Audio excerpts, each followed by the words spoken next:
রাজনীতি কি কেবলই জনসেবা নাকি ক্ষমতার মসনদ টিকিয়ে রাখতে পর্দার আড়ালে বোনা হয় কোনো ভয়াবহ মৃত্যুর ব্লুপ্রিন্ট? যখন রাজপথের স্লোগান থেমে যায় তখন অন্ধকারের কানগলিতে হাত বদল হয় কোটি কোটি টাকা।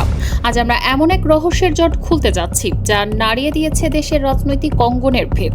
সীমান্তের ওপারে ভারতীয় ম্যাজিস্ট্রেটের খাস কামরায় দেয়া একটি জবানবন্দি এবং একটি নাম, মির্জা আব্বাস। হত্যার কন্ট্রাক্ট 50 লক্ষ টাকার ডিল, আর হঠাৎ অসুস্থতার আড়ালে লুকিয়ে থাকা আসল সত্য। কেন হঠাৎ করে সোশ্যাল মিডিয়ায় ছড়িয়ে পড়ল মির্জা আব্বাসের মৃত্যুর খবর লুকাচ্ছে বিএনপি? কেন হঠাৎ স্বরাষ্ট্রমন্ত্রী মির্জা আব্বাসকে দেয়া বক্তব্য ঘিরে তোলপাড়? আজ আমরা টেনে খুলে ফেলব সেই মুখোশ। সামাজিক মাধ্যমে মির্জা আব্বাসের মৃত্যুর খবর ছড়িয়ে পড়ার বিষয়ে আমরা পরে আসছি। তার আগে জানবো মির্জা আব্বাসকে নিয়ে ফয়সালের দেয়া চাঞ্চল্যকর তথ্য। ঘটনার সূত্রপাত ভারতের মেঘালয়। সেখানে গ্রেফতার ফয়সাল করিম আদালতের ম্যাজিস্ট্রেটের সামনে যা উগরে দিলেন তা ছিল এক পারমাণবিক বোমার চেয়েও বিধ্বংসী। এই চাঞ্চল্যকর তথ্যের বিস্ফোরণ ঘটান সাবেক সেনা কর্মকর্তা lieutenant colonel Hasinur Rahman of. এক ভার্চুয়াল টকশোতে তিনি ফাঁস করেন সেই পর্দার আড়ালের ষড়যন্ত্র। দৈনিক আজকের কণ্ঠ পত্রিকায় প্রকাশিত হয়েছে এক চাঞ্চল্যকর প্রতিবেদন, যেখানে মির্জা আব্বাসকে নিয়ে এক ভয়ঙ্কর সত্য তুলে ধরা হয়েছে। সেখানে বলা হয়েছে ম্যাজিস্ট্রেটের কাছে ফয়সাল করিম বলেছেন যে মির্জা আব্বাস 50 লক্ষ টাকা দিয়েছেন এবং 10 লক্ষ টাকা ক্যাশ পেমেন্ট করেছেন সাথে সাথে। হাসিনুর রহমানের এই দাবি যদি সত্য হয় তবে এটি কেবল একটি হত্যার স্বীকারোক্তি নয়, এটি বাংলাদেশের নোংরা রাজনীতির সমীকরণ উদ্ঘাটনের চাবিকাঠি। হাদি হত্যার জন্য দেওয়া হয়েছিল 50 লক্ষ টাকার সুপারি, আর এই বিশাল অঙ্কের অর্থের যোগানদাতা হিসেবে উঠে এসেছে বিএনপির স্থায়ী কমিটির সদস্য মির্জা আব্বাসের নাম। অনুধাবন করার চেষ্টা করুন অপরাধের গভীরতা। জবানবন্দি অনুযায়ী হত্যার ডিলটি হয়েছিল মোট 50 লক্ষ টাকায়, কিন্তু সবচেয়ে ভয়াবহ তথ্য হলো এই ডিল চূড়ান্ত করার পরপরই কোনো কালক্ষেপণ না করে 10 লক্ষ টাকা নগদ বা ক্যাশ পেমেন্ট করা হয়েছিল সাথে সাথে। এই তড়িঘড়ি নগদ অর্থ প্রদান প্রমাণ করে মাস্টারমাইন্ড কতটা মরিয়া ছিল এই হত্যাকাণ্ডটি দ্রুত সম্পন্ন করতে। নীল নকশা অনুযায়ী সবকিছুই ঠিকঠাক এগোচ্ছিল, কিন্তু ফয়সাল করিমের গ্রেফতার সবকিছু ওলটপালট করে দেয়। অপরাধের সুতো যখন সীমান্তের ওপার থেকে এপারে টানতে শুরু করেছে তখনই ঘটল এক অদ্ভুত ঘটনা। তথ্য ফাঁস হওয়ার প্রচণ্ড চাপে কি ভেঙে পড়লেন দোদণ্ড প্রতাপশালী এই নেতা, নাকি এটি আইনি ব্যবস্থা থেকে বাঁচার কোনো পুরনো কৌশল? এই রহস্য আরও ঘনীভূত হচ্ছে। ক্ষমতার দাপট নাকি অপরাধ বোধের চাপ, কোনটি মির্জা আব্বাসকে হাসপাতালের বিছানায় নিয়ে গেল? আমরা যে প্রশ্নটি তুলেছিলাম, বিডি ভিশনের টকশোতে সঞ্চালক জ্যাকব মিল্টন ঠিক সেই প্রশ্নটি ছুড়ে দিয়েছিলেন লেফটেন্যান্ট কর্নেল হাসিনুর রহমানের দিকে। ফয়সাল করিমের গ্রেফতারের সাথেই কি মির্জা আব্বাসের এই আকস্মিক অসুস্থতার যোগসূত্র রয়েছে? হাসিনুর রহমান বলেন, অবশ্যই। গ্রেফতার হওয়ার পরেই তিনি অসুস্থ হয়ে পড়লেন। অপরাধীদের ধরন এভাবেই বোঝা যায়। একজন অভিজ্ঞ সাবেক সেনা কর্মকর্তার এই ইঙ্গিত অত্যন্ত তাৎপর্যপূর্ণ। অনুসন্ধানী সাংবাদিকতার দৃষ্টিতে দেখলে এই অসুস্থতা কেবল শারীরিক নয়, বরং রাজনৈতিক এবং মানসিক চাপের একটি বহিঃপ্রকাশ হিসেবে গণ্য করা যেতে পারে। ভারতীয় আদালতে জবানবন্দির তথ্য প্রকাশ হওয়ার পর থেকেই মির্জা আব্বাসের ওপর তৈরি হয়েছে তীব্র চাপ। ক্ষমতার যে তাসের ঘর তারা তৈরি করেছিলেন তা কি এখন হুড়মুড়িয়ে ভেঙে পড়ার অপেক্ষায়? তড়িঘড়ি করে রাজধানীর হাসপাতালে ভর্তি হওয়া কি সেই আসন্ন পতনের ভীতি থেকেই? ফয়সাল করিমের এই স্বীকারোক্তি যদি অকাট্য প্রমাণ হিসেবে আদালতে উপস্থাপিত হয় তবে তা বিএনপির শীর্ষ নেতৃত্বের জন্য এক ভয়াবহ বার্তা বয়ে আনবে। একজন স্থায়ী কমিটির সদস্যের বিরুদ্ধে হত্যার জন্য অর্থ যোগানের অভিযোগ পুরো দলের নৈতিক অবস্থানকে প্রশ্নের মুখে ফেলে দিয়েছে। ক্ষমতার আড়ালে বসে যারা সুতো নাড়ায় সেই মাস্টারমাইন্ডদের কি আড়াল করা যাবে? আর ভারতের আদালত থেকে হাসপাতাল ঘটনার ডালপালা অনেক দূর বিস্তৃত। মির্জা আব্বাসের এই অসুস্থতা কি সাময়িক ঢাল নাকি অপরাধের দায় স্বীকারের নীরব সূচনা?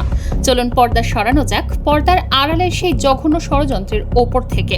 2026 সালের 12 ফেব্রুয়ারি রাত যখন গভীর, তখন কি শুধু ব্যালট পেপার পড়ছিল নাকি পড়ছিল একটি জাতির ভাগ্য? আজ আমরা উন্মোচন করব এমন এক রক্তহীন করা সত্য যা শুনলে আপনার শরীর শিউরে উঠবে।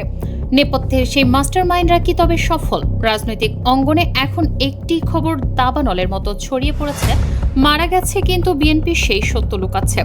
কিন্তু এই খবর ছড়িয়ে পড়ার সাথে সাথেই সামাজিক যোগাযোগ মাধ্যমে শুরু হয়েছে কাদা ছড়াছড়ি।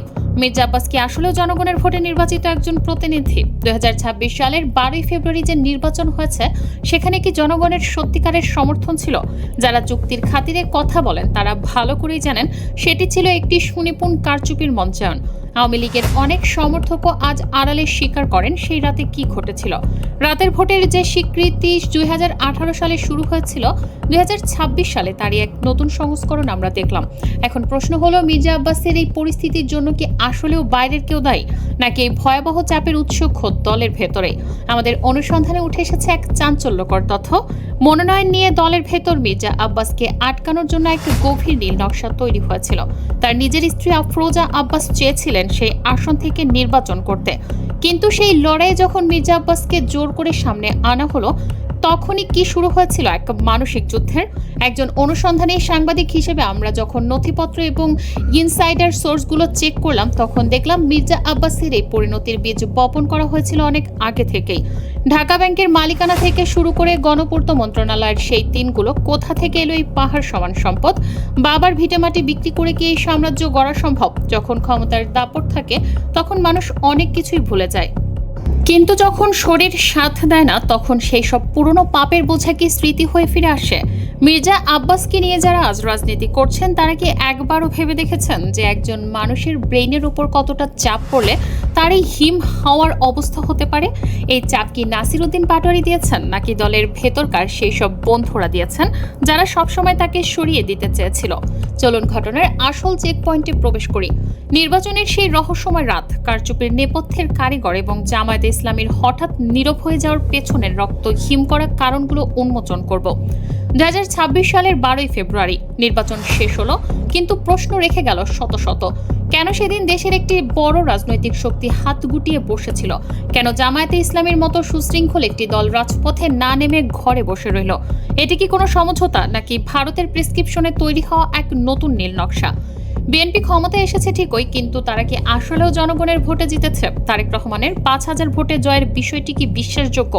প্রথম দিকের কেন্দ্রগুলোতে যখন স্বতন্ত্র প্রার্থীরা এগিয়েছিলেন, তখন হঠাৎ করে 54টি আসনের ফলাফল একসাথে পরিবর্তন করে দেওয়ার পেছনে কোন মাস্টারমাইন্ড কাজ করছিল? এটি কি শুধুই কারচুপি, নাকি একটি জাতির সাথে করা চরম প্রতারণা? ক্ষমতার এই লড়াইয়ে কার হাত কতটা নোংরা, তা আমরা পর্যায়ক্রমে তুলে ধরছি। এই রহস্যময় এবং পর্দার আড়ালের ষড়যন্ত্র সম্পর্কে আরও চাঞ্চল্যকর তথ্য সবার আগে পেতে আমাদের চ্যানেল নিউজ ভিডিও লাইভ এখনই সাবস্ক্রাইব করুন। আপনার একটি সাবস্ক্রিপশন আমাদের সত্য প্রকাশের সাহস যোগায়।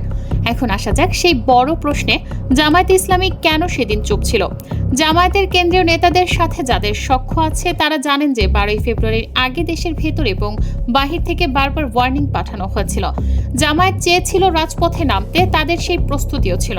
তারা জানতো যে নির্বাচনে ব্যাপক কারচুপি হচ্ছে, কিন্তু কেন তারা শেষ মুহূর্তে হাত গুটিয়ে নিল? অনুসন্ধানে দেখা যায় তাদের সামনে একটি ভয়ঙ্কর চিত্র তুলে ধরা হয়েছিল, গৃহযুদ্ধ। যদি জামায়াত মাঠে নামতো, তবে ভারত এবং আওয়ামী লীগ সেই সুযোগটি নিত। দেশকে একটি অস্থিতিশীল পরিস্থিতির দিকে ঠেলে দিয়ে বিদেশি হস্তক্ষেপের পথ প্রশস্ত করা হতো। দেশের সার্বভৌমত্বের কথা চিন্তা করে এবং কোনো এক বিশেষ শক্তির গোপন পরামর্শে তারা সেদিন বুকে পাথর বেঁধে নীরবতা পালন করেছিল। সামাজিক মাধ্যমে মির্জা আব্বাসের মৃত্যুর খবর দাবানলের মতো ছড়িয়ে পড়ছে, তবে তার সত্যতা যাচাই করা যায়নি। মির্জা আব্বাসকে নিয়ে নিশ্চুপ বিএনপি। কেনই নীরবতা? কি চায় বিএনপি?